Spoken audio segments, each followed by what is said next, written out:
Au début, j'ai pas voulu rentrer là-dedans, non. Je dis, merde, c'est la mort, là. Jahannam. Et pourquoi tu l'as fait quand même? Hein? Pourquoi tu y allais quand même? Je vais aller quand même. Pourquoi? C'est pour nourrir ma famille. On est venu à Zagola, il n'y a rien de quelques dates et c'est tout. Les mineurs marocains, ils descendent au matin. Ici, c'est dans le nord, il fait noir. À 5 heures, il fait noir. Donc, on vit le noir. On n'a jamais vu la lune ni les étoiles. Pas de sommeil jusqu'à maintenant. Je dors que 2 heures par jour parce que j'ai travaillé 15 ans la nuit.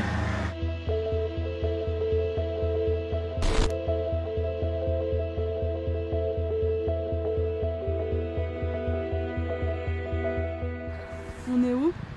On est à Foscat, Maroc. C'est là où j'ai travaillé depuis le 9 octobre 1974. Voilà, tournez, vous pouvez littéralement. C'est nous qui montent les cailloux là-bas, en dessous de... là-bas. C'est le territoire de Foscat, Maroc. On appelle Foscat, Maroc parce qu'il est habité le quartier avec les Marocains. C'est ici. Non, ici, il y a la mine en dessous.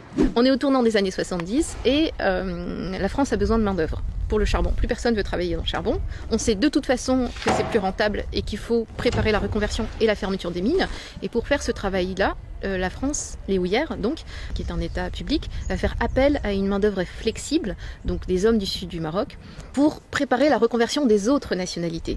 Un des critères de sélection était de ne pas savoir parler ni lire français, parce qu'il fallait surtout pas s'intégrer. J'ai au moins regardé dans le blanc des yeux 1 million d'ouvriers marocains, 1 million de candidats, pardon, hein, de garçons qui se présentaient. Ben, c'était du muscle, hein, puisqu'il n'y avait pas d'identité, il n'y avait pas de... Il n'y avait pas d'entretien, c'était pas le but recherché, c'était du muscle. Donc ils ont dit, on va ramener les gens qui savent pas ni écrire pour travailler. C'est tout, travail la maison. Ils ne sont pas vraiment intégrés à la population locale. Pourtant, ils sont ici depuis plusieurs années. Vivant entre eux, à 4 ou 6 par logement, ils n'ont pas réellement appris le français. Quand j'arrivais tout seul, on habitait dans les baraquements à Foscat, Maroc. On habitait à 6 personnes de la même baraque. Et quand j'ai vu ça, j'ai dit de l'enfer. J'ai dit au patron, alors, mais quand je retourne, et voilà, ça m'a fait peur quand même. C'est l'enfer. Il y a le montant devant, et il y a derrière. Et si tu fais pas attention, regarde, j'ai les traces de charbon de mes mains là. Voilà, regarde. Ça, c'est la lampe que je mets. Tu les mineurs et mes lampes là, contre le grison. Quand la flamme s'éteint, il faut que tu te sauves. Parce que de ces deux, tu vas mourir. Ça, c'est avec ça qu'on travaille. Tu tapes avec la massette, tu lèves et tu mets un semelle en bois pour tenir la montagne, pour tenir la toiture de montagne. On monte noir, mais il y a un amour entre les ouvriers, polonais, algériens, français, chacun il lave le dos de l'autre. On était à 3000 mineurs ici, c'est pas un. Voilà, chacun il lave l'autre, après on met notre serviette, après on rentre. C'était pas des gens qui n'avaient rien. Au contraire, ce sont des agriculteurs. Ils avaient des terres, ils étaient propriétaires terriens.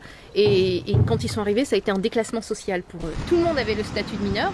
Les Algériens, les Français bien sûr, les Polonais, enfin tout le monde. Sauf nous. Sauf les Marocains. On est arrivé ici, on habitait dans des camps de célibataires. Tout ça, le salaire il est pas bien. On ne gagne pas grand-chose. Donc on n'a pas de statut de mineur. Et la grève, elle est commencée à l'Alsace. Ils sont venus me voir à ma maison, ils ont dit, nous on a fait la grève, on n'est pas nombreux, c'est à vous de lutter pour qu'on va avoir un statut de mineur. J'ai dit, nous, allez, la grève jusqu'à qu'on obtient... Pourquoi le but de la grève? C'est pour avoir un statut de mineur. On ne l'a pas. Et après, là, en 80, on a fait la grève, on a obtenu le statut de mineur.